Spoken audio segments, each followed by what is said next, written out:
अस्सलाम वालेकुम व्यूअर्स, कैसे हैं आप। आज मैं जो डिश बनाऊंगा उसका नाम है कीमा आलू। ये एक बहुत कॉमन सी डिश है जिसको लोग अमूमन अपने घरों में बनाते हैं, लेकिन आज इसको बनाने का मकसद ये है या इसकी वीडियो बनाने का मकसद ये है कि आज इसको मैं एक ख़ास तरीके से बनाऊंगा। इसको मैं आज हंडिया में बनाऊंगा, यानी कि कच्ची मिट्टी की जो हंडिया होती है उसमें इसको बनाऊंगा। इससे पहले कि मैं इस डिश को आपको बनाने का तरीका बताऊं, मैं आप सबका शुक्रिया अदा करना चाहता हूं जिन्होंने मेरे चैनल को सब्सक्राइब किया और लाइक किया। मज़ीद वीडियोस के लिए भी फॉलो करें। Thank you very much. जी नाजरीन, जैसे मैंने आपको बताया था कि आज हम कीमा आलू बनाएंगे। ये चिकन का कीमा है 500 ग्राम तकरीबन, और इसमें जो चीज़ें डलेंगी वो लहसुन, अदरक, एक प्याज है दरमियाना सा और एक टमाटर। मेरे पास फ्रीज़ वाला ही था इसलिए फ्रीज़ है, आप फ्रेश भी डाल सकते हैं। और इसी तरह मसाला जात में रेड चिली है पाउडर है, हल्दी है, नमक, गरम मसाला पाउडर, दालचीनी, ज़ीरा और कुछ पीसेस लौंग के। और आलू भी काट के छोटे छोटे क्यूब्स में काट के रख लिए हैं। और ये गार्निश के लिए अदरक जूलियन कटिंग में और small pieces of green chilli, सब्ज़ मिर्च और इसी तरह धनिया बारीक काट के रख लिया जो कि एंड पे डाला जाएगा। तो ये जो अज्जा हैं जो इसमें डलेंगे, मसाला जात जो से हैं वो आप अपने टेस्ट के मुताबिक कम या ज़्यादा कर सकते हैं। तो आइए अब इसको बनाते हैं। अब हंडिया में हम जो है वो ऑयल डाल देंगे। ऑयल थोड़ा सा गर्म हो गया, मैं इसमें प्याज डालने लगा हूँ। एक ज़माने में सिर्फ हंडिया जो मिट्टी की होती हैं उनमें ही खाना बनता था और बहुत मज़ेदार खाना बनता था। तो इसी तरह मैंने इसमें तजर्बा किया था खाना बनाने का, तो बहुत मज़े का खाना बना था। तो मैंने सोचा कि चलो इसकी भी एक वीडियो बना के आप लोगों के साथ शेयर करता हूँ। हंडिया में जब खाना बनाते हैं तो आग का जो है टेम्परेचर वो मीडियम ही रखना होता है, क्योंकि इसकी जो हंडिया है वो इस तरह मिट्टी जो सी है जो इसकी बनी हुई है चिकनी मिट्टी की, वो गर्म हो जाती है। तो उसकी हिद्दत और प्लस अगर हम आग भी तेज़ रखें तो वो फिर बहुत ज़्यादा गर्म हो जाती है। तो मैंने नोटिस किया कि जब ये गर्म हो जाए तो इसकी आँच जो से बहुत हल्की करके जो है ना वो खाना बनाया जाए तो फिर ज़्यादा अच्छा बनता है और अच्छी तरह भुना भी जाता है। नाज़रीन, इसके प्याज थोड़े से नरम हो गए हैं। लहसुन और अदरक डालने से पहले इसमें मैं नमक डालूँगा ताकि प्याज और अच्छी तरह नरम हो जाए और नमक जो है वो मिक्स हो जाए।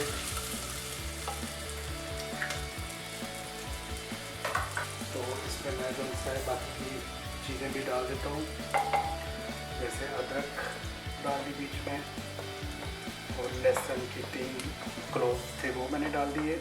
आप नोट कीजिएगा नाज़रीन कि मैं इसमें मसाले जो से हैं वो ग्रेजुअली डाल रहा हूँ, सारे एकदम नहीं डाले। बाज़ लोग जो से वो मसाला पहले बना के थोड़ा सा तो उसमें कीमा डाल देते हैं तो फिर उसको भूनते रहते हैं, लेकिन मैं ग्रेजुअली चीज़ें इस तरह डालूँगा।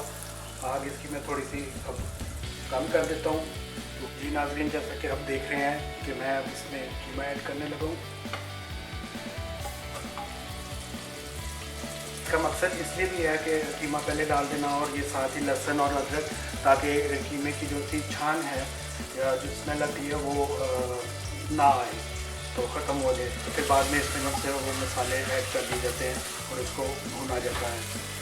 कीमे के बारे में ये है कि इसको अच्छी तरह भूनना चाहिए। जितना अच्छा आप इसको भूनेंगे या जितना इसको भूनने में टाइम देंगे उतना ही ये अच्छा बनेगा, उतना ही टेस्ट होगा। चाहे वो बीफ का कीमा हो या मटन का कीमा हो या मुर्गी का कीमा हो। तो मैं मुर्गी का कीमा यूज़ कर रहा हूँ इस वक्त। कि नाज़रीन, आप इसको आप देख सकते हैं कि ये वाइट हो गया थोड़ा सा, और पहले पिंक था, लाइट पिंक। अब इसको हिद्दत लगने की वजह से ये वाइट हो गया। अब इसमें हम जीरे मसाले डालेंगे। इसमें मैं अब हल्दी डाल दूँगा और ज़ीरा डाल दूँगा। तो हम अच्छी तरह मिक्स कर देंगे। मैं थोड़ी सी हल्दी मैं और डालूँगा। आपको जो मैं मसाला जात बताता हूँ कि क्वांटिटी वगैरह, लेकिन आप अपनी गुंजाइश के मुताबिक या टेस्ट के मुताबिक कम या ज़्यादा कर सकते हैं। हल्दी डालने के बाद तकरीबन 3-4 मिनट उसको कुक होने दें और उसको मिक्स कर लें कीमे को अच्छी तरह। अब मैं इसमें सुरख मिर्च डाल देता हूँ, लौंग डाल दी, दालचीनी डाल दी और अब हम इसको अच्छी तरह मिक्स कर देंगे। साथ साथ इसको आपने अब घुमाते रहना है ताकि नीचे ना लगे। अब इसमें मैं टमाटर डाल दूंगा जो कि फ्रीज़ हुए हुए मेरे पास पड़े थे। आप फ्रेश भी डाल सकते हैं। टमाटर डालने का मकसद ये है कि एक तो टेस्ट भी बनता है, दूसरा ये कि वो जो साइडों पे लग रहा है भूनते वक्त जो लगता है वो ना लगे। तो फ्रीज़ अगर आप डाल लेंगे तो इससे और भी फ़ायदा है, थोड़ा थोड़ा पानी रिसता रहेगा तो वो आपकी हड्डियाँ जो थी है वो साइडों पे नहीं लगेगी, जलेगी नहीं और आप इसको साथ साथ भून भी सकते हैं। नाज़रीन, जैसा कि मैंने आपको बताया था कि इसमें मैंने अब टमाटर डाल दिए थे जो कि नरम हो गए हैं और साथ साथ इसको भून भी रहा हूँ। अब इसमें हम जो है वो गरम मसाला ऐड कर देंगे। भुना गया, अब इसमें मैं आलू ऐड कर दूँगा ताकि आलू भी जो है वो साथ भुने जाएँ। फिर इसको अब हमने भून लिया है और इसमें मैंने जैसा कि आलू डाले थे उनको भी भून लिया है। अब इसमें मैं पानी ऐड करूँगा। पानी इसलिए डाला कि जो आलू थोड़े से भी कच्चे हैं वो भी गल जाएंगे और थोड़ा सा ये रस में सा हो जाएगा। पानी डालने के बाद इसमें ऊपर मैंने ढक्कन दे दिया है और अब दम कह दे इसको दे दिया है तो आलू भी गल जाएंगे और जो इसमें पानी डाला है वो भी साथ इसमें कुक हो जाएगा। जी नाज़रीन, अब आप देख सकते हैं कि इसको मैंने 5 से 7 मिनट तक दम दिए रखा। पानी खुश्क भी हो गया है और आलू भी गल गए हैं और रंगत भी ठीक हो गई है और इसका ऑयल भी ऊपर आ गया है। गार्निश के तौर पे जैसे सब्ज़ मिर्च, बारीक कटी हुई अदरक जूलियन कटिंग में, इसी तरह ही क्रश किया हुआ धनिया।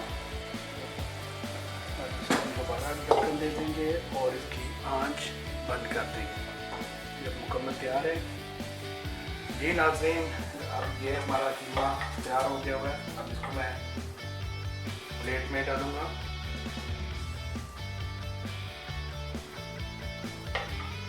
साथ इसके हम के ऊपर फाइनल गार्निश कर देंगे थोड़ा सा धनिया, जूलियन कटिंग में अदरक और small pieces of green chilli garnish होगी और साथ थोड़ा सा प्याज और इसी तरह 2 पीसेस ऑफ ब्रेड। लीजिए नाज़रीन, ये आज हमारा कीमा हांडी तैयार है। तो उम्मीद है कि आपको बहुत पसंद आया होगा। अपने कमेंट्स से आगाह कीजिएगा। Thank you very much.